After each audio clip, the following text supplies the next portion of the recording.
हरे राम राम राम हरे हरे, हरे कृष्ण कृष्ण कृष्ण हरे हरे।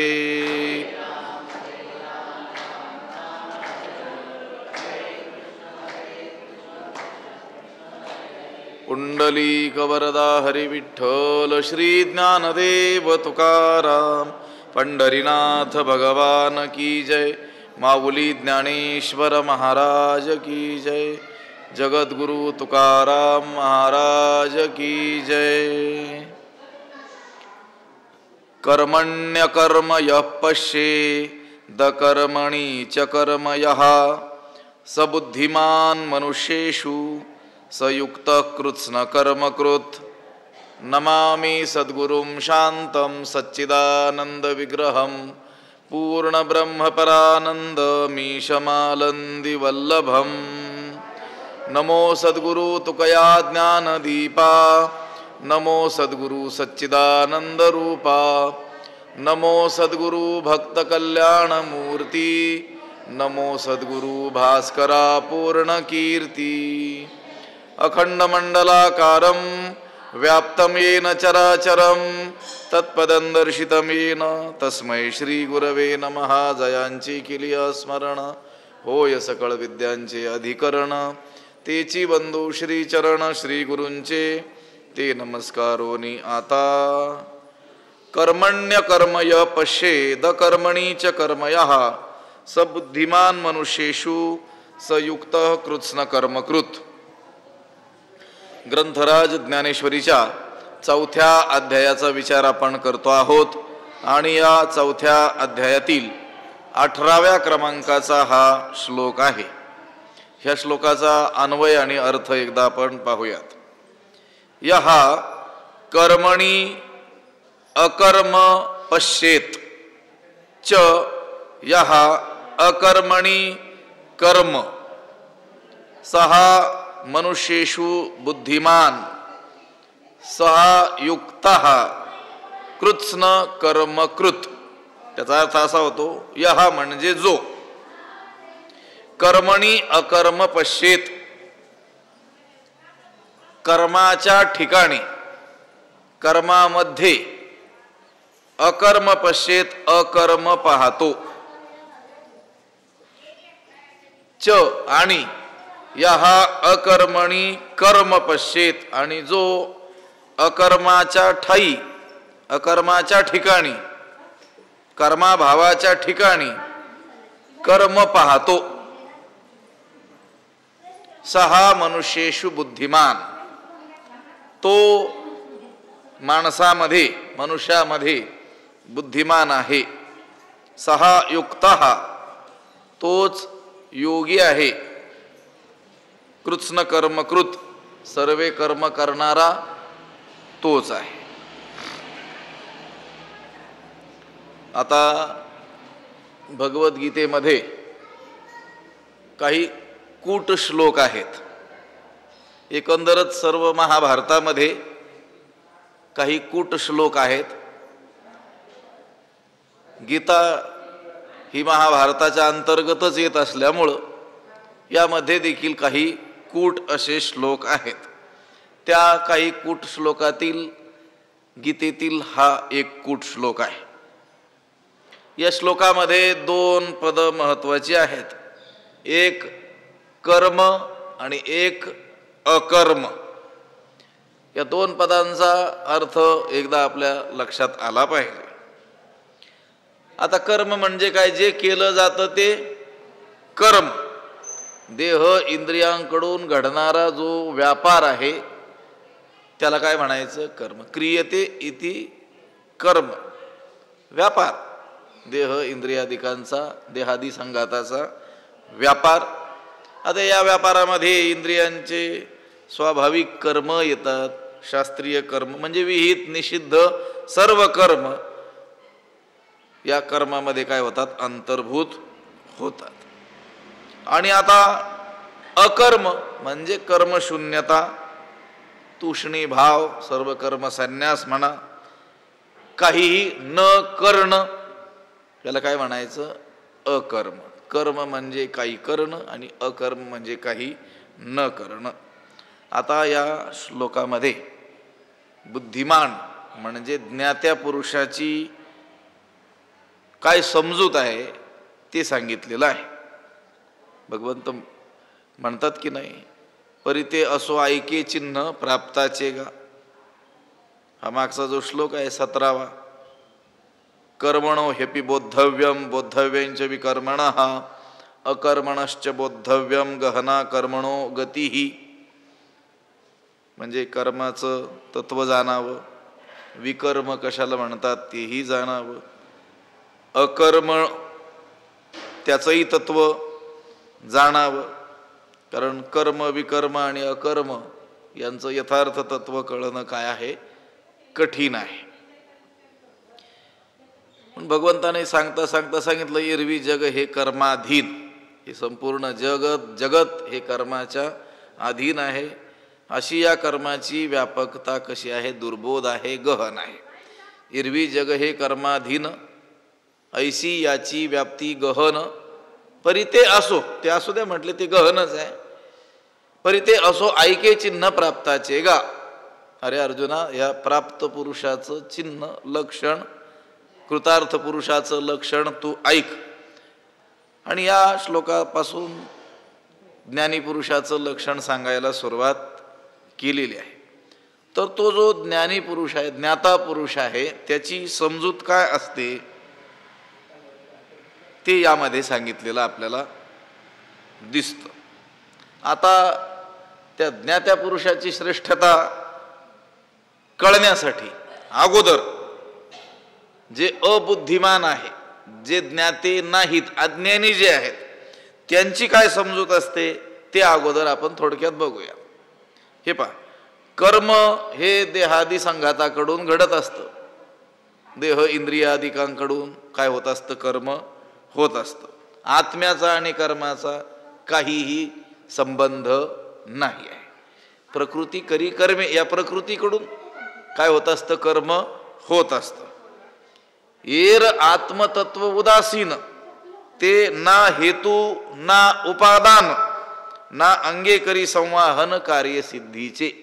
जे कार्य घडत असतं त्या कार्यामध्ये आत्मतत्व हे उदासीन असतं, ते लिप्त नसतं. त्या आत्म्याचा कर्माशी काडीचाही काही संबंध नसतो. परंतु अज्ञानी लोक जे आहेत ते काय करतात, कर्माचा कर्ता मीच आहे, कर्माचे कर्ते आपणच आहोत, असे काय करत असतात, समजत असतात. आणि मग तशी समजूत केल्यामुळं निष्कारणच त्या कर्माची फळं भोगत राहतात.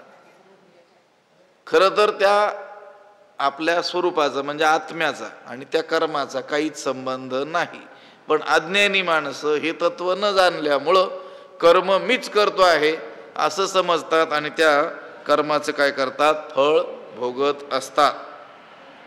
प्रकृते हे क्रियमाणानी गुणैहि कर्माणि सर्वशः अहंकार विमूढात्मा कर्ताहमिति मन्यते. तिसऱ्या अध्यायात त्याचा विचार आपण करून आलेलो आहोत. तैसी शुभाशुभे कर्मे जे निपजती प्रकृती धर्मे तिये मूर्ख मतिभ्रमे मी करता म्हणे. मूर्ख मनुष्य बुद्धिभ्रमाण या कर्माचा करता मीच आहे असं म्हणतो. पण ती शुभ अशुभ कोणती का होईना कर्मे प्रकृती धर्मे निपजती, कुठे घडतात, या प्रकृतीत घडतात. देह इंद्रियादिकांकडून घडतात. आत्म्याचा कर्माशी काही संबंध नसतो. पण अडाणी माणूस, मूर्ख माणूस कर्माचा करता मी आहे असं समजत असतो. परंतु जो ज्ञानी पुरुष आहे त्याची समजूत काय आहे, मी आत्मा आहे, मी ब्रह्म आहे, मी देह आहे, ही त्याची समजूत नसते. देहात्मभाव त्याचा नष्ट झालेला असतो आणि मी परमात्मा स्वरूप आहे, मी ब्रह्म आहे, मी आत्मा आहे, अशा व्यापक अनुभवावर तो आलेला असतो. कोण, ज्ञाता पुरुष. आपण देहातीत आहोत, देहाचा आपला संबंध नाही अशी अनुभूती त्याला असते. अशी अखंड जागृती त्याच्या ठाई असते. त्यामुळं देहादी संघाताकडून, देह इंद्रियादिकांकडून जरी विहित निषिद्ध स्वाभाविक असं कोणत्याही प्रकारचं कर्म घडत असलं तरी तो त्या कर्माचं कर्तृत्व आपल्याकडे घेत नाही. तिन्ही गुण आपलाले प्रौढी देही नाचविती बागडी तो पाहो ही न धाडी अहंते ते. जरी या देहादिकांकडून कर्म घडत असलं तरी त्या कर्माचा माझा संबंध नाही अशा त्या अनुभवावर तो असतो. म्हणजेच कर्मणी अकर्म य पश्येत. यह म्हणजे जो, कर्मणी म्हणजे कर्मामध्ये, म्हणजे कर्म घडत असतानाही अकर्म पश्येत, मी अकर्ता आहे असं पाहतो. कर्मामध्ये अकर्म पाहतो म्हणजे आपण ती कर्मे करत नाही अशी त्याची काय असते, समजूत असते. कर्म तर घडतंय पण त्या कर्मामध्ये आपलं अकर्तृत्व जो पाहतो, आपला त्या कर्माशी काहीच संबंध नाही असं तो पाहतो. आणि अकर्मणी कर्म पश्येत. आता हे कळालं बा. काय कळालं की कर्म देहादिकाकडून घडत असताना सुद्धा देहाचा माझा संबंध नाही, मी आत्मस्वरूप आहे, त्यामुळं या कर्मामध्ये माझं काही कर्तृत्व नाही. तो स्वतःला काय पाहतो, अकर्ता पाहतो. मी या कर्माचा करता नाही अशी त्याची काय आहे समजूत ज्ञानीपुरुषाची. एवढं कळालं. कर्मणी अकर्म य पश्येत, जो कर्मामध्ये अकर्म पाहतो. पुढं सांगितलं अकर्मणी कर्म पश्येत, अकर्मामध्ये काय पाहतो, कर्म पाहतो. आता पहा, कर्म हे संसार बंधनात घालणारं आहे. म्हणून नैष्कर्म्य होण्याकरिता एखाद्याने काय केलं, सर्व कर्म टाकून दिले.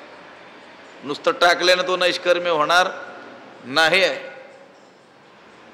त्याला वाटेल की आता माझ्याकडून कोणतंही कर्म घडत नाही, पण स्वस्थ बसला, हे बसणं सुद्धा एक प्रकारचं काय आहे, कर्मच आहे. बरं, आणखी माणसाची इच्छा असो किंवा नसो, त्याच्या इंद्रियांचे जे व्यापार आहेत, स्वाभाविक व्यापार आहेत, पाहणं, ऐकणं, श्वासोच्छ्वास करणं, विचार करणं इत्यादीची, संकल्प विकल्प करणं इत्यादी ज्या क्रिया आहेत त्या थांबवता येतात, त्या तर चालूच असतात.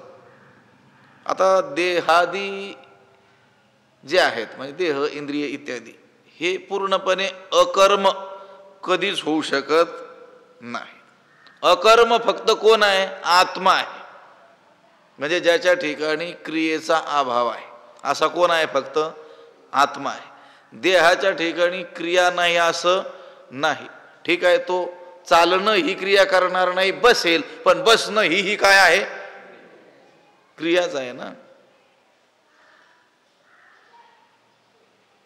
आता जे विहित म्हणून सांगितलेले कर्म आहेत, भले ते त्याच्याकडून घडणार नाहीत, पण कर्मच घडणार नाही असं होईल का? स्वाभाविक जे व्यापार आहेत, श्वास घेणं हे तर चालूच राहील ना. हे तर सगळे व्यापार काय होतील, चालूच राहतील. अकर्म अकर्ता फक्त कोण आहे, आत्माच आहे. तेव्हा आपण सर्व कर्माचा त्याग करून आता काहीही करीत नाहीत, स्वस्थ बसलेलो आहोत,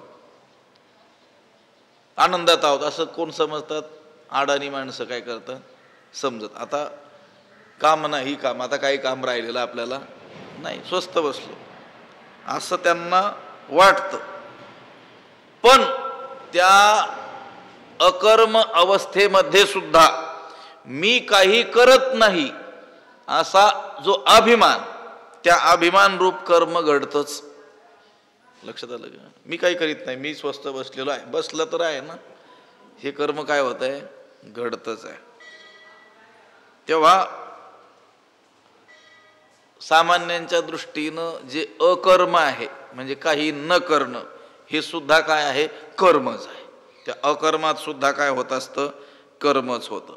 आता हा ज्ञानी पुरुष जो आहे, अकर्मणी कर्म पश्येत म्हणजे अकर्मामध्ये कर्म पाहतो. त्याचा अर्थ काय, तर अकर्म म्हणजे कर्मसन्यास, कर्माचा काय केला, त्याग केला. त्या कर्मत्यागालाही हा महात्मा कर्मरूप समजतो. लक्षात आलं का? त्याची स्वतःची समजूत, त्याच्या देहादिकाकडून कर्म घडत असलं तरी मी आत्मा असल्यामुळं, देहाचा माझा संबंध नसल्यामुळं मी अकर्ता आहे, कर्मामध्ये तो अकर्म पाहतो.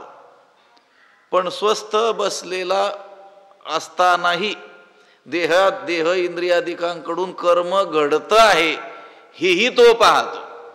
म्हणजे त्या अकर्मामध्येही काय पाहतो? कर्म पाहतो. ह्या दोन गोष्टी लक्षात आल्या का?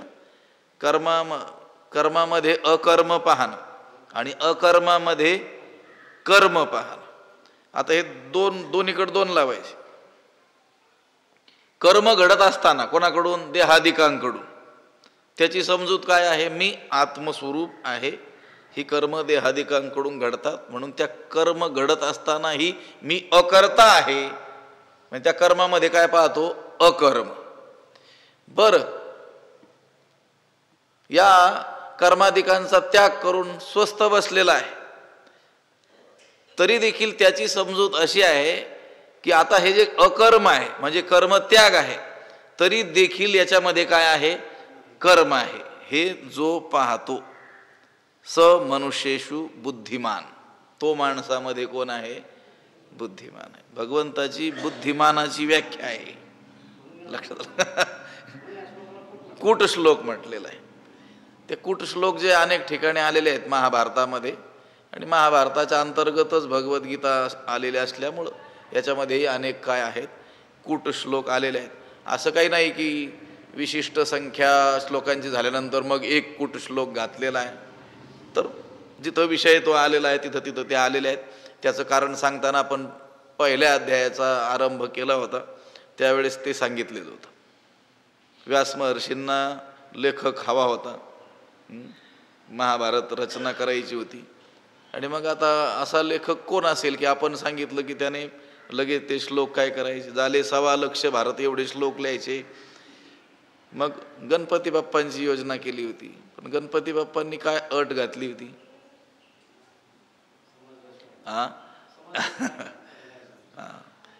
मग ते गणपती बाप्पांनी अट घातली होती की माझी लेखणी एकदा सुरू झाली की थांबणार नाही. तुम्हाला श्लोकामागं श्लोक सांगावा लागेल.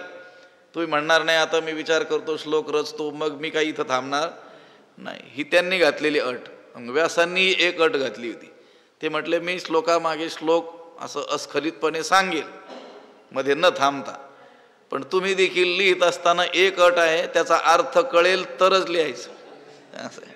आता गणपती बाप्पा बुद्धीची देवता आहे, त्यांना काय अर्थ कळायला अडचण आहे, पण लिहायला वेग असल्यामुळे ते पटकन लिहायचे. व्यासांना वाटायचं जशी अट घातली त्याप्रमाणे निघून जर गेले मध्येच तर, म्हणून मग ते काय करायचे, काही श्लोक झाले की एखादा कूट श्लोक सांगायचे. मग गणपती बाप्पांना सुद्धा डोकं खाजवावं लागायचं, याचा नेमका अर्थ काय असला पाहिजे, तोपर्यंत ते काही पुढचे श्लोक रचायचे. अशी एक आख्यायिका आहे. ठीक आहे, त्यातला हा एक काय आहे? कूट श्लोक आहे. कर्मणी अकर्म पश्येत, यः कर्मणी अकर्म पश्येत च यः अकर्मणी कर्म पश्येत. कर्मामध्ये अकर्म पाहतो आणि अकर्मामध्ये काय पाहतो? कर्म पाहतो. सहा मनुष्येषु बुद्धिमान, तो माणसामध्ये कोण आहे? बुद्धिमान आहे. बर, सहा युक्त, हा तोच योग युक्त आहे, तोच योगी आहे. बर, कृत्स्न कर्म कृत, सर्व कर्म करणाराही तो आहे. जो सकळ कर्मी वर्तता देखे आपुली नैष्कर्म्यता कर्मसंगे निराशता फळाची या. आता याच्यावर 10 ओव्या ज्ञानोबरायांचं भाष्य आहे, विस्तारानं केलेलं भाष्य होणार नाही, पण आणखी एका पाठामध्ये होऊ शकतं. जो सकळ कर्मी वर्तता कर्मसंगे फळाचिया निराशता आपुली नैष्कर्म्यता देखी. जो सकळ कर्मी वर्तता, जो सर्व कर्माचं आचरण करत असताना, जो शरीर इंद्रियांनी सर्व कर्मे करीत असतानाही कर्मसंगे फळाची निराशता, कर्मसंगे कर्माबरोबर फळाची निराशता, फळाविषयी निरीच्छ असल्यामुळं म्हणजे अनासक्तीनं कर्म करीत असल्यामुळं आपुली नैष्कर्म्यता देखे. ठिकाणी क्रियेचा कर्माचा काही संबंध नाही असं तो पाहतो. कधी सर्व इंद्रियांनी शरीर इंद्रियांनी कर्म करत असताना आत्म्याचं नैष्कर्म्यत्व पाहतो. आणि कर्माचा संबंध असताना असूनही तो फळाविषयी काय असतो? निरीच्छ असतो. जो सकळ कर्मी वर्तता देखे आपली नैष्कर्म्यता. आणि कर्मसंगे फळाची निराशता, त्याच्या देह इंद्रियांकडून व्यापार होत असताना, कर्म घडत असताना तो काय पाहतो? आपल्याला स्वतःला देखे आपली नैष्कर्म्यता. आपली नैष्कर्म्यता देखे, आपलं अक्रियत्व पाहतो. घडतंय कर्म, पण त्याची समजूत काय आहे? देह इंद्रियादिकांकडून घडतंय. मी कोण आहे? आत्मरूप. मी कसा आहे? अकर्ता आहे. निष्कर्म्यता आहे माझ्या ठिकाणी, हे तो पाहतो. बरे, कर्म त्याच्याकडून घडतंय. कर्माचा संघ म्हणजे कर्म त्याच्याकडून घडत असतंय. पण कर्म घडत असताना त्या कर्माबरोबर त्याच्या ठिकाणी फळाची आशा नाही आहे. काय आहे?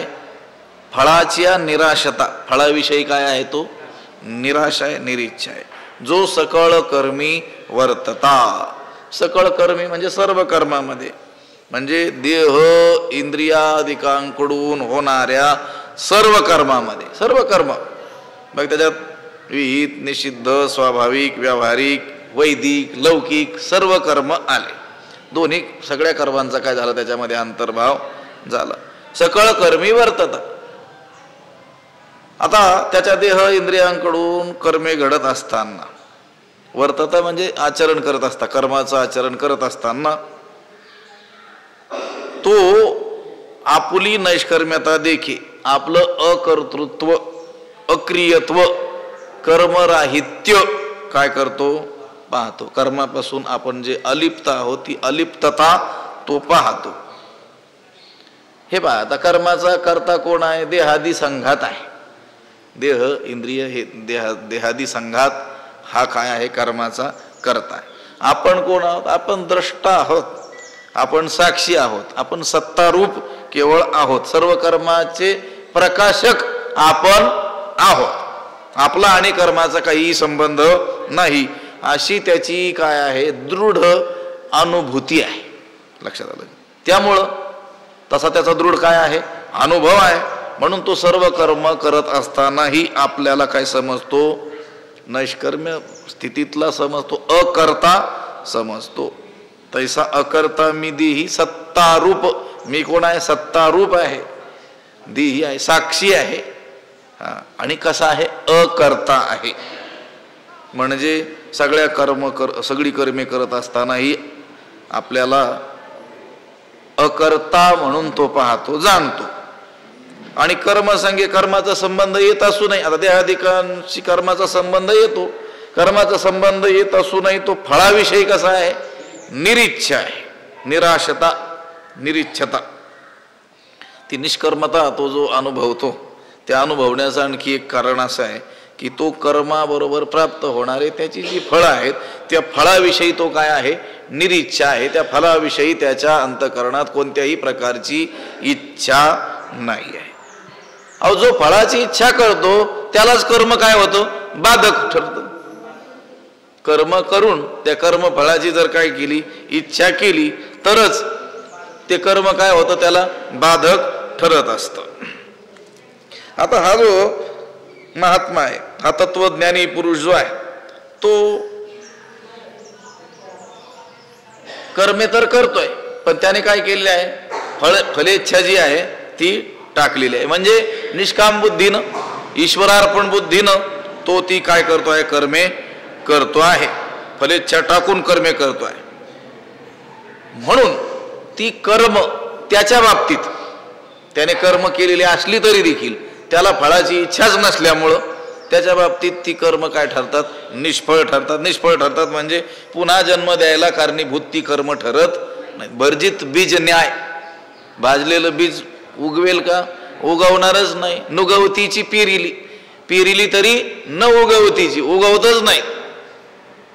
त्याप्रमाणे यानं कर्म करूनही त्या फळाविषयी तो निरीच्छा असल्यामुळं, फलेच्छा त्याला नसल्यामुळं ती कर्म त्याला बाधक ठरत नाही. ते उगाणिले मज कर्म तेव्हाची पुसिले मरण जन्म, जन्मासवे श्रम वरचिलही गेले. तो ती कर्मे करत असताना त्या कर्मफळाची अपेक्षाच त्यानं ठेवलेली नसल्यामुळं तेव्हाची पुसिले मरण जन्म. ते कर्म करत असतानाच त्यानं काय केले? हे जन्म मरण पुसून टाकले. जन्मासवे श्रम वरचिलही गेले आणि जन्म मरणच पुसून टाकलं. ते म्हणून हे पहा, कर्तव्य स्फुरण्याकरता काय लागतं? द्वैत लागतं ना. मला हे करायचं बा, याच्यासाठी काय असावं लागतं? द्वैत असावं लागतं. आता हा जो प्राप्त पुरुष आहे याच्या ठिकाणी तर द्वैताचा संपूर्ण काय झालेला आहे? लोप झालेला आहे ना. द्वैतच शिल्लक राहिला. अद्वैतात तो प्रतिष्ठ झालेला आहे. पै आगवेची आपुलेपणे नुरेची जया अभिलाषणे जैसे येथोनी पराजाणे आकाशा नाही. उदाहरण दिलेलं आहे. जसं आकाश कुठून कुठे जातंय का? नाही जात. सर्वत्र कोण आहे? आकाशच आकाश आहे. आता ज्याला आपल्या स्वतःविषयी असा बोध झालेला आहे त्याला नुरेची जया अभिलाषणे, त्याच्या ठिकाणी अभिलाषाच उरलेली नाही आहे. आता अभिलाषाच उरलेली नसेल तर मग त्याला प्राप्तव्य काही राहिलेलं नाही. आणि प्राप्तव्य काही राहिलेलं नाही म्हणून काय राहिलेलं नाही? कर्तव्यही काही राहिलेलं नाही आहे. आता त्याच्याहून दुसरं काही शिल्लकच नाही आहे. सगळीकडे कोण झालेला आहे? तोच भरून उरलेला आहे.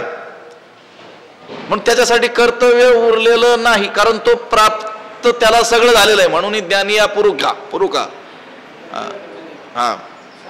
करू कर्तव्य कृत्य करू सरले देखा ऐसा अनाथाचा सखा बोलला. भगवंतानं सांगितलं की जो प्राप्त पुरुष आहे त्याला आता कोणतंही कर्तव्य उरलेलं नाही. शास्त्र देखील त्याला आज्ञा करत नाही. काम नाही झालो पाहिजे. रिकामा या स्थितीला तो काय झालेला आहे? पोहोचलेला आहे.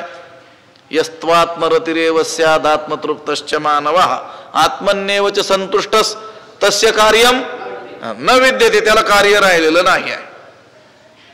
आता अशा व्यापक बोधावर तो जर आलेला असेल, सर्वत्र मीच मी आहे,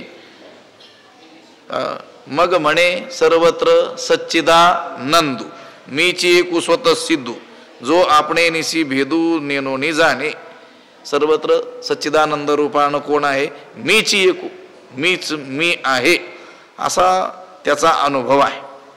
आता कर्म सुद्धा त्याला त्याच्याहून वेगळं वाटत नाही.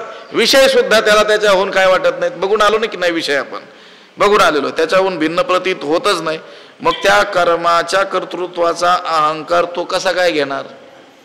ज्याला त्याच्याहून भिन्न काही वेगळं राहिलेलंच नाही, त्याच्या कर्तृत्वाचा अहंकार तो कसा काय घेणार? आता अप्राप्त जे लोक आहेत, अज्ञानी जे लोक आहेत, त्यांना द्वैत प्रतीती होते. याचं कारण त्यांची वृत्ती देहाशी काय केले? तादात्म्य त्यांनी धारण केलेलं आहे. आणि देहाशी तादात्म्य धारण करून ते वृत्ती इंद्रियाद्वारे कुठे जाते? विषयांकडे जात असते. पण आता हा जो प्राप्त पुरुष आहे त्याची वृत्ती म्हणजे मन कुठे लीन झालं? आत्मस्वरूपामध्ये काय होऊन गेलेलं आहे? लीन होऊन गेलेलं आहे. मन हे राम झाले. मी ब्रह्मरूप आहे, मी ब्रह्म आहे असं साक्षात्कार रूप ज्ञान त्याला झालेलं आहे. म्हणून आपणा सकट सर्वच त्याला काय दिसतं? ब्रह्मरूपच दिसतं. आदौ ब्रह्माहमस्मी इति अनुभव उदिते खलविदम ब्रह्म पश्चात. अगोदर त्याला मी ब्रह्मरूप आहे हे ज्ञान झालं आणि तत्पश्चात लगेचच हे सगळंच ब्रह्म आहे हे काय झालं? त्याला ज्ञान. असं असेल का? एखाद्याला त्याला स्वतःला मी ब्रह्मरूप आहे हे ज्ञान झालं आणि पुन्हा त्याला जगतही प्रतीतीला येतंय. ज्याला अनुभवानं मी ब्रह्मरूप आहे हे ज्ञान झालं, मी कोण आहे? आता देह नसून कोण आहे? ब्रह्म आहे. मग ब्रह्म केवढं? बृहत्वात व्यापकत्वात ब्रह्म. ब्रह्म शब्दाचाच अर्थ आहे जे सर्वत्र तेच आहे, त्याला काय म्हणतात?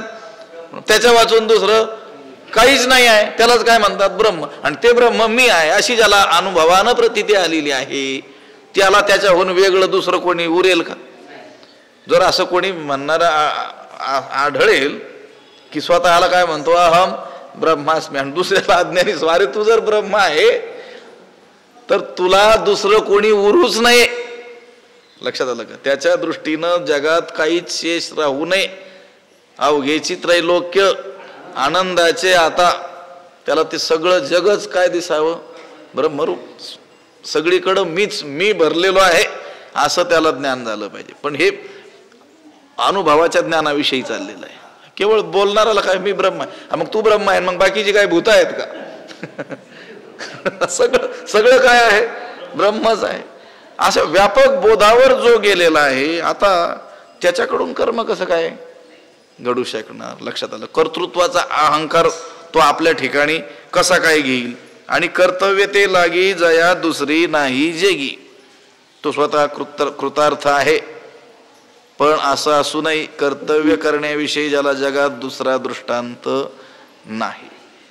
म्हणजे याचा अर्थ त्याला कर्तव्य उरलेलं नसलं तरी देखील तो कर्मे करतोच आहे.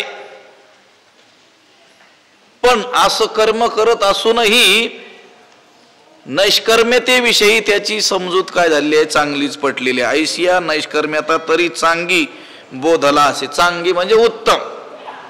कर्म केवळ कर्म टाकणं म्हणजे नैष्कर्म्य नव्हे. कर्माचा केवळ बाह्य त्याग केला म्हणजे त्याला नैष्कर्म्य म्हणत नाही.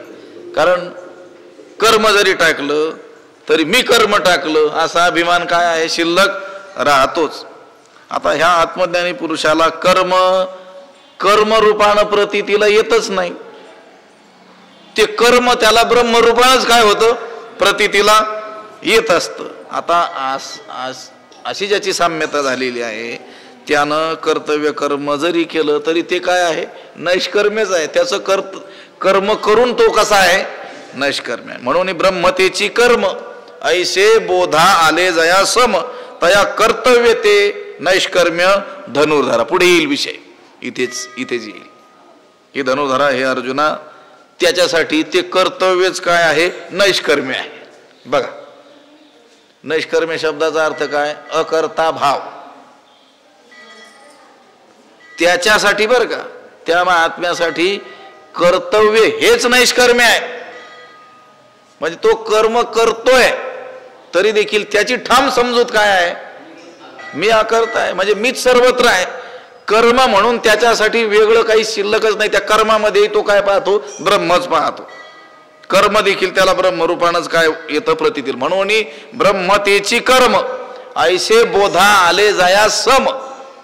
कर्म तेच काय आहे? ब्रह्म. जगत देखील त्याला जगत रूपानं प्रतीतीला येत नाही. ते कोणत्या रूपानं प्रतीतीला येतं? ब्रह्मरूपानंच प्रतीतीला येतं. ऐसा ज्याचा अनुभव विश्वदेव सत्यत्वे देवतया जवळ असे पापनाशे दरुषाने. त्याचा काय अनुभव आहे? विश्व सत्य आहे. अहो म्हटले मग विश्व तर अज्ञान्यांनाही सत्य वाटतं आणि त्यालाही सत्य वाटतं, त्याच्यातून आमच्यात काय फरक आहे? आमच्या जवळ का देव नाही? तर त्या महात्म्यालाही विश्व सत्य वाटतं आणि अज्ञान्यालाही सत्य वाटतं. पण अज्ञान्याला विश्वरूपानं सत्य वाटतं आणि त्या ज्ञानी पुरुषाला विश्व हे परमात्मा रूपानं, अधिष्ठान रूपानं, ब्रह्मरूपानं सत्य वाटतं. हा फरक आहे. सांगू का? थोडक्यात होईल विषय एवढाच होईल. रज्जू सर्प प्रसिद्ध दृष्टांत, 2-4 दृष्टांत प्रसिद्ध आहेत वेदांत शास्त्रामध्ये. रज्जू म्हणजे दोरी, सर्प साप. मंद अंधकारामध्ये रस्त्यावर दोरी पडलेली होती. कोणीतरी तिकडून येत होता. अजून पूर्ण अंधारही पडलेला नव्हता आणि लख्ख प्रकाशही नव्हता. मंद अंधकार. त्याला ती दोरी रूपाने प्रतीतीला न येता कोणत्या रूपाने आली? सर्प रूपाने.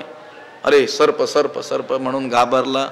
छातीत धडधड वाढली, घाम आला, पळाला, घाबरून गेला.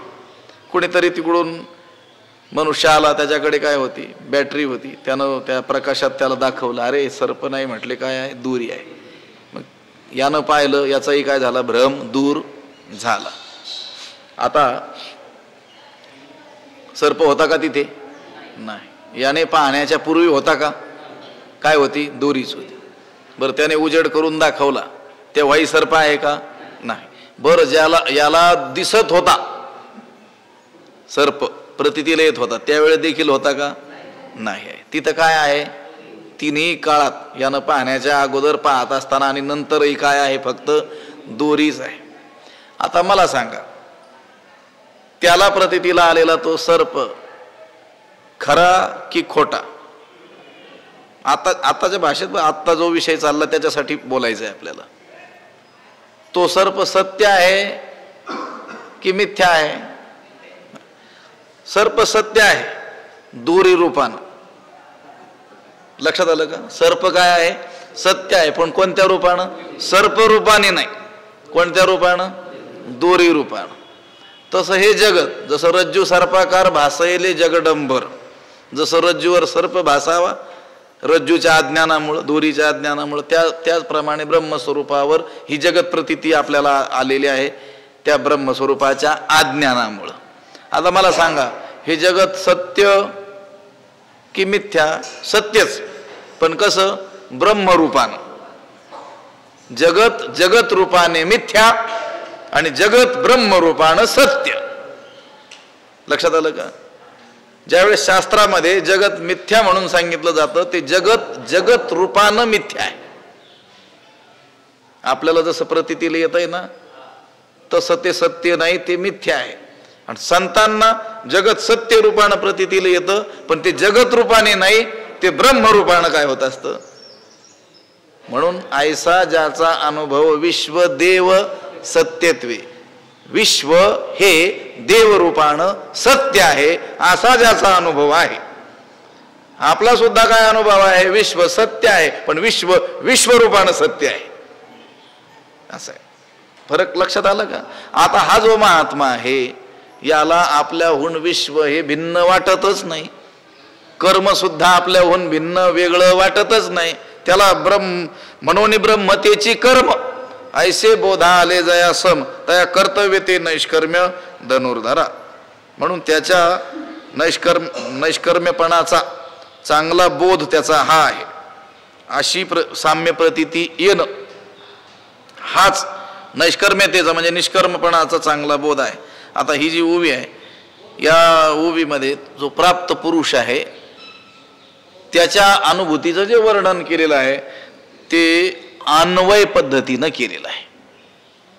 काय म्हटलेले आहेत? आणि कर्तव्य ते लागी जया दुसरे नाही जगी, स्वतः कृतार्थ असूनही कर्तव्य करण्याविषयी जगात ज्याला दुसरा चांगला दृष्टांत नाही. इतकं तो काय करतोय? कर्तव्य करतो आहे, पण असं असूनही नैष्कर्म्य कसं असावं याविषयी त्याचा बोध काय आहे? पक्का आहे. ऐशा नैष्कर्म्यता तरी चांगली बोधला, असे चांगल्या रीतीनं त्याला काय झालेला आहे? बोध झालेला आहे. आता हे ज्ञानोबा म्हणतात, हे असो विश्व पाही जयासी आपण पे वाचूनी नाही. हे असो द्या म्हटले विषय. विश्व पाही जयासी आपण पे वाचून, ज्याला आपल्या वाचून दुसरं काहीच नाही अशी काय झालेली अनुभूती आलेली आहे. आता कवण ते कर्म काही बाधित आहे ते. आता कोणतं कर्म त्याला काय काय बाधा करणार आहे? तो विश्वरूपच काय झालेला आहे? होऊन गेलेला आहे. या 2 ओव्यांचं चिंतन केलं. याच्यावर 10 ओव्या आहेत, अजून 8 ओव्या शिल्लक आहेत. त्याचा विचार नंतर करू. पुंडलिक वरदा हरी विठ्ठल. श्री ज्ञानदेव तुकाराम पंढरीनाथ भगवान की जय. माऊली ज्ञानेश्वर महाराज की जय. विठ्ठल विठ्ठल विठ्ठल. पुंडलिक वरदा हरी विठ्ठल. श्री ज्ञानदेव तुकाराम पंढरीनाथ भगवान की जय. माऊली ज्ञानेश्वर महाराज की जय. आता विश्वात्मके देवी येणे वाग्यज्ञे तोषावे, तोषोनी मज द्यावे पसाय दान हे. जे खळांची व्यंकटी सांडो तया सत्कर्मी रती वाढो. भूता परस्परे पडो मैत्र जीवांचे, दुरितांचे तिमिर जावो. विश्व स्वधर्म सूर्ये पाहो, जो जे वांछील तो तेला हो प्राणी जात. वर्षत सकळ मंगळी ईश्वर निष्ठांची मांदियाळी, अनवरत भूमंडळी भेटो तया भूता चला कल्पतरूंचे आरव चेतना चिंतामणीचे गाव पियुषांचे चंद्रमेजे अलांछन मार्तंड जे तापहीन ते सर्वाही सदा सज्जन सोयरे होतू किंबहुना सर्व सुखी पूर्ण होवणी तिही लोकी भजिजो आदि पुरुखी अखंडित आणि ग्रंथोपजीविये विशेषी लोकी ये दृष्टादृष्ट विजय होवा वेजी एथ म्हणे श्री विश्वेश्वरावो हा होईल दान पसावो येणे वरे ज्ञानदेवो सुखिया झाला येणे वरे ज्ञानदेवो सुखिया झाला येणे वरे ज्ञानदेवो सुखिया झाला पुंडलिक वरदा हरी विठ्ठल श्री ज्ञानदेव तुकाराम पंढरीनाथ भगवान की जय माऊली ज्ञानेश्वर महाराज की जय जगद्गुरु तुकाराम महाराज की जय शांती ब्रह्म एकनाथ महाराज सद्गुरु बंशी महाराज की जय सद्गुरु जोग महाराज की जय।